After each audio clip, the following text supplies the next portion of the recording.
परमात्मने नमः। हरये नमः।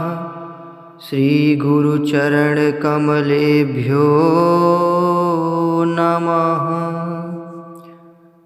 श्रीमद्भगवद्गीता अथ प्रथमोऽध्यायः। श्लोक संख्या 2। संजय उवाच दृष्ट्वा तु पाण्डवानीकं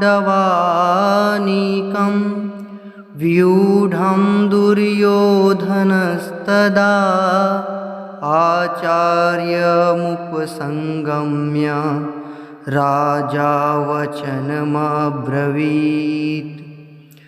दृष्ट्वा तु पाण्डवानीकं व्यूढं दुर्योधनस्तदा आचार्यमुपसंगम्य राजा वचनमब्रवीत्। अर्थ: संजय बोले, उस समय राजा दुर्योधन ने व्यूह रचना युक्त पांडवों की सेना को देखकर और द्रोणाचार्य के पास जाकर यह वचन कहा।